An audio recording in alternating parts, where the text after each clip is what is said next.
Vita.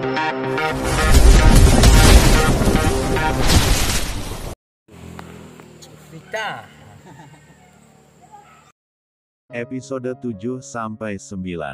Benih sang CEO arogan. Kau harus bertanggung jawab dan menikahinya, Kak. Bentak Rahes ketika Rainer sudah melepaskan cengkeramannya dan ia segera berdiri di hadapan Rainer. Kau percaya jika aku yang menghamilinya? Ujar Rainer masih membela diri.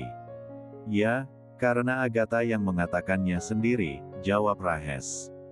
Rainer tersenyum miring lalu melangkahkan kakinya mendekat ke arah Rahes dan segera menarik kerah bajunya. Dengar, kukatakan sekali lagi jika aku mandul. Aku mandul.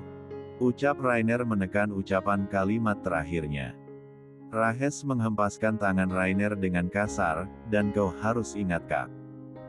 Kau tak mandul tapi mantan mertuamu itu yang licik. Kau akan menyesal karena tak mau bertanggung jawab dengan Agatha, kau akan menyesal. Rainer camkan itu.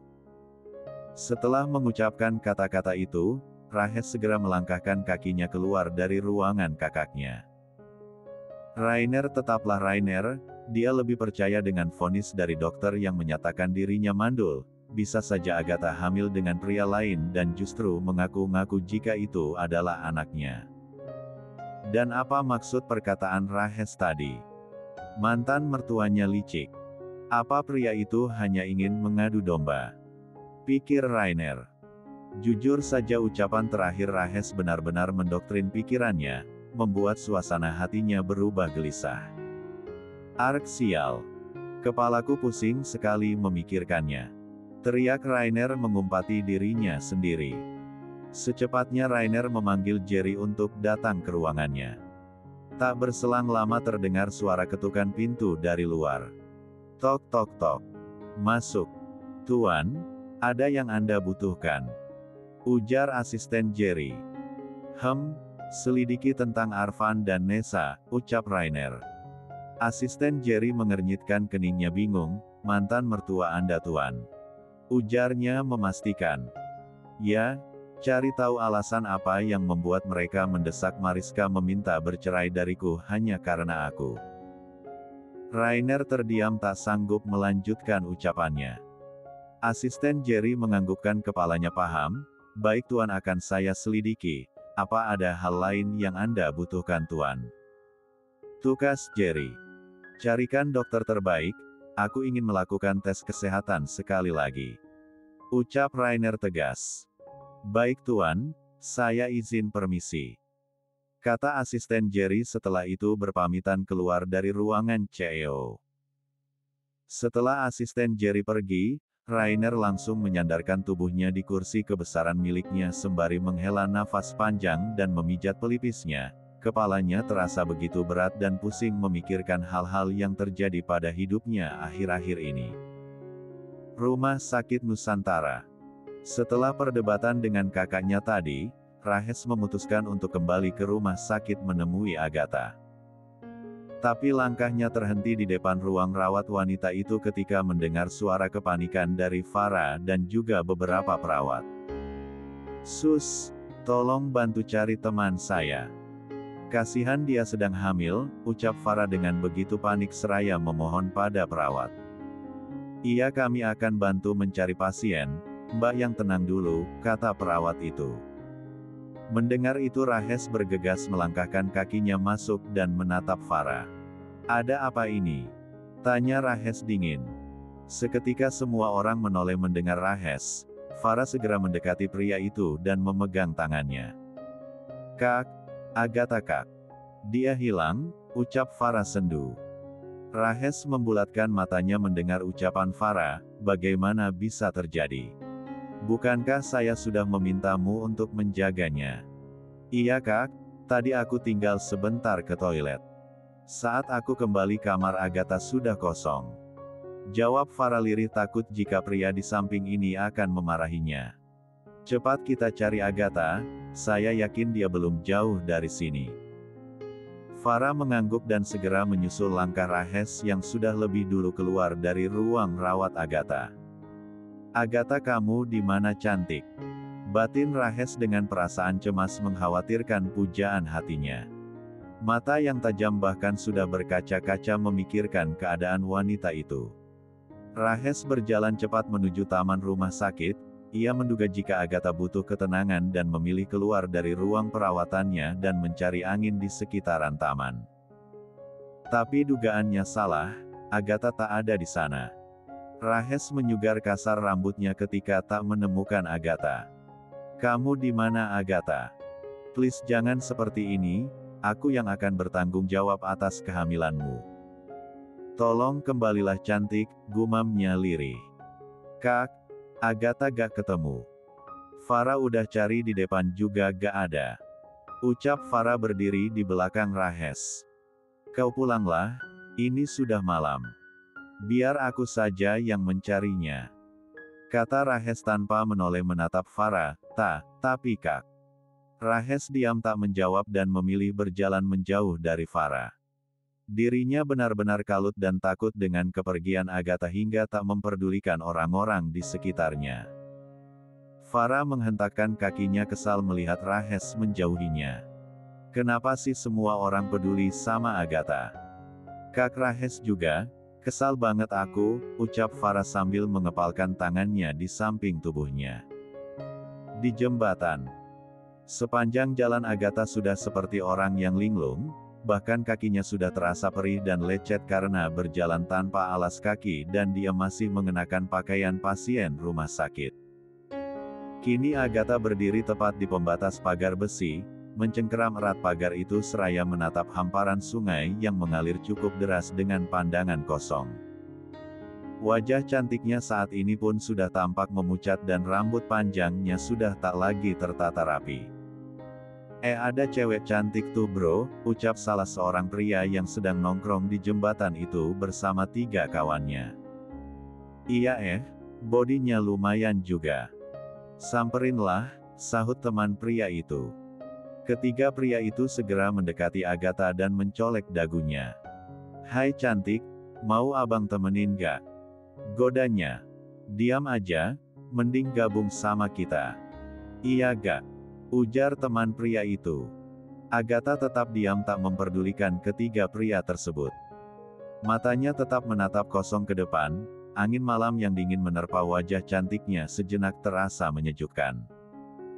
Hingga tanpa sadar jika kakinya sudah menaiki satu persatu pagar besi pembatas jembatan itu. "Woi, nih cewek mau bunuh diri," pekik teman pria yang satunya sambil memukul lengan kedua temannya. "Heh mbak, jangan bunuh diri di sini. Kita minta maaf gak akan godaan mbaknya lagi." "Iya mbak, turun mbak. Stres boleh mati jangan." Agatha tetap diam, ucapan-ucapan ketiga pria tadi hanya bagaikan angin lalu yang melintas di telinganya, tak bisa mempengaruhi dirinya. Suara air yang mengalir deras di bawah sana justru mengalihkan alam bawah sadarnya, seolah melambai-lambai ke arah Agatha agar wanita itu segera turun dan merasakan dinginnya air sungai tersebut. "Beneran mau lompat nih cewek, turun mbak," ucap pria itu sambil meraih tangan Agatha dan menariknya turun. Agatha menghempaskan kasar tangan itu dan menatap nyalang satu persatu wajah ketiga pria itu. "Kalian semua laki-laki Bronx, T.B. Jingsen," teriak Agatha memaki ketiganya. "Iya mbak, iya kami ngaku kalau kami seperti itu. Tapi kita gak pernah punya niat bunuh diri seperti mbak. Diam. Pergi kalian. Pergi." "Oke mbak kita pergi tapi mbak nyatur." Biuar. Episode 8. Tok, tok, tok. Masuk. "Tuan, saya ingin menyampaikan jika dokter terbaik yang Anda minta sudah saya carikan. Anda diminta agar segera datang ke rumah sakit untuk segera melakukan pemeriksaan ulang kesehatan Anda," ucap asisten Jerry. Kita ke sana sekarang," sahut Rainer seraya menutup kembali tumpukan berkas itu dan bergegas beranjak dari kursi kebesarannya. Semenjak pertengkarannya dengan Rahes 3 hari yang lalu, kini Rainer tak lagi mendengar kabar tentang Rahes dan juga Agatha. Terlebih Rahes adik laki-lakinya itu juga tengah melakukan perjalanan bisnis ke luar negeri. Dan Rahes juga memerintahkan anak buahnya untuk tetap mencari keberadaan Agatha selama dia pergi. "Tuan, ada suatu hal yang ingin saya sampaikan," ujar asisten Jerry sambil berjalan di belakang Rain. "Katakan," ucap Rainer acuh tanpa membalikkan badannya. "Ekhem." Asisten Jerry berdehem sebelum mulai berbicara. "Tuan, saya mendapat kabar jika Nona Agatha melakukan tindakan bunuh diri dengan cara melompat dari atas jembatan," ucap asisten Jerry dengan hati-hati. "Dek." Sontak mendengar itu Rainer langsung menghentikan langkah kakinya dan berbalik badan menatap asisten Jerry dengan raut wajah yang sulit diartikan. "Biarkan saja, aku tak peduli." Rainer mengucapkannya dengan acuh padahal di dalam hatinya begitu mencemaskan wanita itu. Kemudian Rainer memutar kembali badannya dan melangkahkan kakinya masuk ke dalam lift. "Maaf Tuan jika saya lancang mengatakan ini, bagaimana jika anak yang dikandung Nona Agatha benar darah daging Anda Tuan," ujar asisten Jerry. "Jangan memancing amarahku Jer, sudah kukatakan jika aku mandul." "Tak mungkin jika itu anakku," kata Rainer dingin. "Maaf Tuan," asisten Jerry menundukkan kepalanya takut. Selama di perjalanan menuju rumah sakit, Rainer terus saja terdiam memikirkan kondisi Agatha meskipun bibirnya bisa saja menyangkal dan seolah tak memperdulikan wanita itu. Tapi di dalam lubuk hatinya ia begitu mencemaskan dan mengkhawatirkannya. Mobil telah sampai di pelataran rumah sakit. Asisten Jerry segera turun dan berlari mengitari mobil bergegas membukakan pintu untuk tuannya. "Tunjukkan di mana ruangan dokter itu Jer," titah Rainer. "Mari Tuan," sahut asisten Jerry kemudian segera melangkahkan kakinya menuju ruangan dokter tersebut. Tok tok tok. "Masuk." Ceklek. Dokter pria parubaya itu langsung berdiri dari tempat duduknya ketika melihat kedatangan Rainer. "Tuan Rainer, silahkan duduk," ucap dokter pria muda tersebut mempersilahkan Rainer duduk di kursi yang berhadapan dengan meja kerjanya. Rainer segera menarik kursi lalu duduk. "Tak perlu basa-basi, kau tahu kan tujuanku kemari?" Dokter itu mengangguk. "Iya Tuan, baiklah kita langsung saja memeriksakan kesehatan Anda terlebih dahulu sebelum mengambil sampel sperm Anda. Mari ikut saya," ujarnya sambil meminta Rainer agar mengikutinya. Rainer langsung berdiri dari duduknya dan berjalan mengikuti dokter tersebut. Dokter itu segera memeriksa keadaan kesehatan Rainer secara menyeluruh. Setelah itu ia memberikan Rainer sebuah botol yang akan dia gunakan untuk menampung sampel. "Benih dari Rainer. Bagaimana kondisi kesehatanku?" tanya Rainer. "Secara keseluruhan, kesehatan Anda sangat baik, tak perlu ada yang dipermasalahkan. Bahkan jika dilihat dari kasat mata saja kondisi tubuh Anda sangat sehat Tuan. Sekarang tinggal mengecek benih Anda, silahkan Anda menampung cairan Anda di botol ini." Dokter itu menyodorkan botol itu pada Rainer. "Apa Anda butuh bantuan untuk mengeluarkannya Tuan? Mungkin dengan menonton video atau?" "Tak perlu, aku bisa sendiri," sahut Rainer cepat memotong ucapan dokter itu. "Baiklah, saya akan keluar. Silahkan Anda segera mengeluarkan cairan milik Anda dan menampungnya di sini. Jika sudah selesai tolong panggil saya kembali," ujar dokter tersebut menjelaskan. Rainer mengangguk, setelah itu dokter tersebut segera keluar bersama dengan asisten Jerry. Tak lupa ia mengunci dulu pintu ruangannya dari luar. Rainer menghela nafas pelan melihat botol yang ada di genggaman tangannya. "Demi membuktikan jika anak yang ada dalam kandungan Agatha, aku rela melakukan kembali tes kesuburanku." Ah sial. Langsung saja dia bermain piano. Namun sudah lama. Kenapa tak kunjung berdiri? Desah Rainer ketika kekeknya tak juga berdiri padahal dia sudah mencoba foreplay-nya. "Ark, bagaimana ini?" teriak Rainer frustasi seraya menjambak rambutnya. Hingga 15 menit berlalu miliknya tak juga berdiri. Apa aku sekarang juga impots? Gumamnya. Sudah berbagai cara Rainer lakukan untuk membuat kekeknya bereaksi tapi tak juga membuahkan hasil, sampai sekelebat bayangan malamnya dengan Agatha berhasil membuat kekeknya seketika berdiri tegak. Rainer menunduk sembari tersenyum miring. Sial. Kenapa hanya membayangkan wajahmu yang begitu sayu mampu membuatnya berdiri?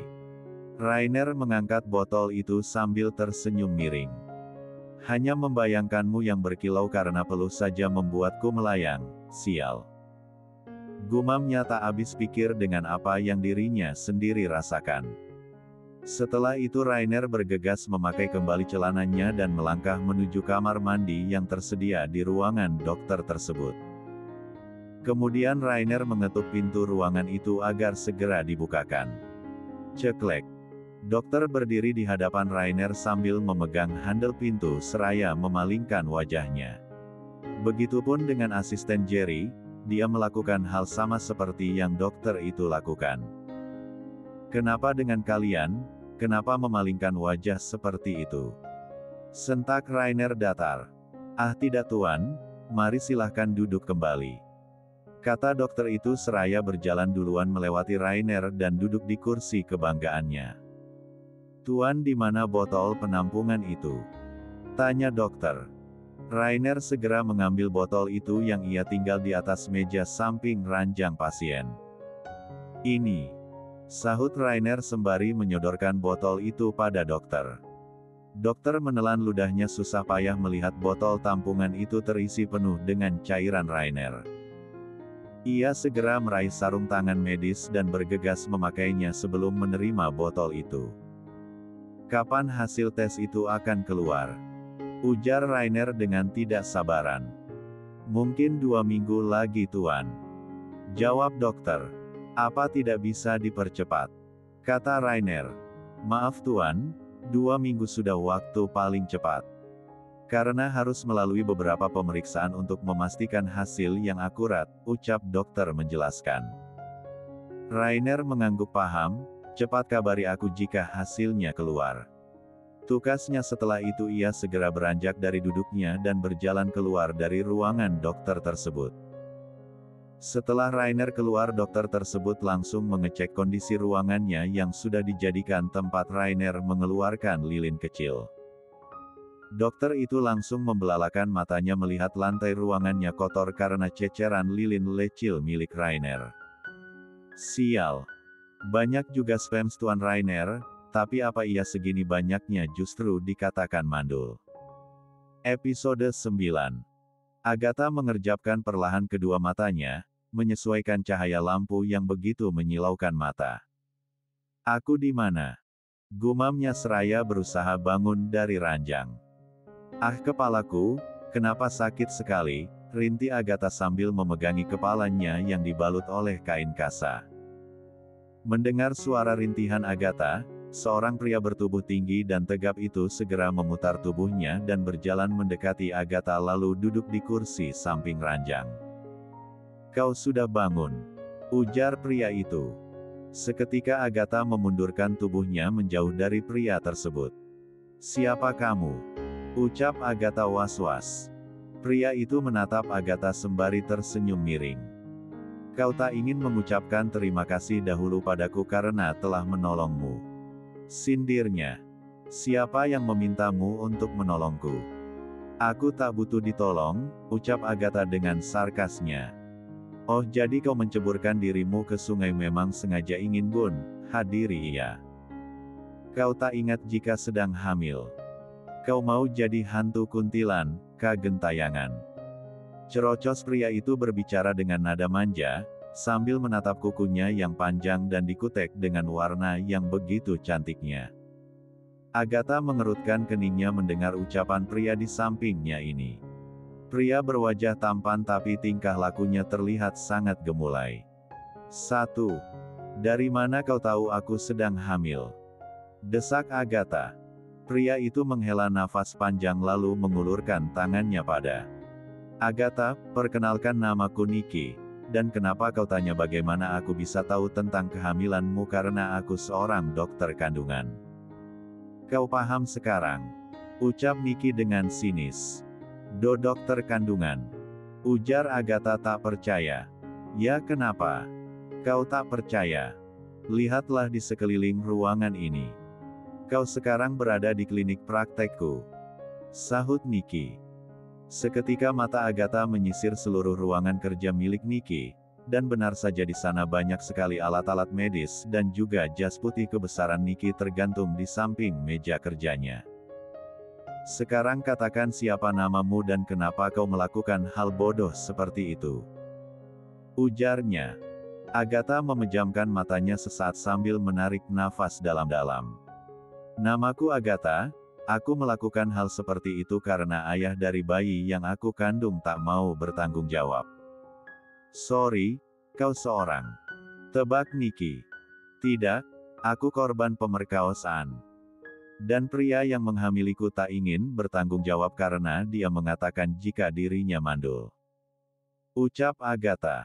Mendengar itu tawa Nicky seketika pecah. Agatha mengernyitkan keningnya bingung. Apa ada yang lucu? Tanya Agatha. Nicky menghentikan tawanya sambil mengusap sudut matanya yang berair karena tertawa. Ya kau ini bodoh sekali Agatha, bagaimana bisa pria mandul bisa membuatmu hamil?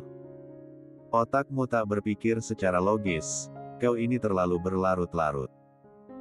Ucap Nicky tak habis pikir dengan jalan pikiran Agatha. Apa maksudmu? Ujar Agatha masih belum paham dengan ucapan Nicky. Nicky membenarkan duduknya lalu menatap lekat-lekat paras cantik Agatha yang polos tanpa polesan make up. Dengar, bisa jadi pria yang menghamilimu itu bukan pria mandul. Melainkan dia memiliki alasan lain agar lari dari tanggung jawabnya, misalnya pria itu sudah menikah dan mempunyai anak dan dia tidak mau anaknya punya saudara tiri. Kata Nicky menjelaskan. Agatha terdiam memikirkan perkataan Nicky. Ada benarnya Rainer mengaku dirinya mandul dan tak mau bertanggung jawab karena setahu Agatha jika Rainer memang sudah menikah. Agatha langsung menghela nafas kasar, dirinya merasa dibodohi oleh Rainer. Bisa-bisanya dia tidak berpikir sejauh itu, yang ada di pikirannya saat itu adalah Agatha belum siap hamil dan menjadi seorang ibu. Nicky, bisakah kau membantuku? Ucap Agatha. Apa? Sahut Nicky seraya beranjak dari duduknya dan meraih jas putihnya. Tolong bantu aku menggugurkan bayi ini, aku gak mau hamil anak dari pria itu. Aku akan bayar berapapun asal kamu mau membantuku mengeluarkan bayi ini dari perutku, ujar Agatha memohon. Nicky kembali berjalan mendekati Agatha sambil memakai jasnya, kemudian Nicky menoyor kening Agatha. Kau itu sudah tak waras atau bagaimana? Bayi itu tak bersalah masih suci bersih. Yang salah orang tuanya, kenapa mau melakukan hal zina seperti itu jika akhirnya tak mau menerima hasil dari perbuatannya.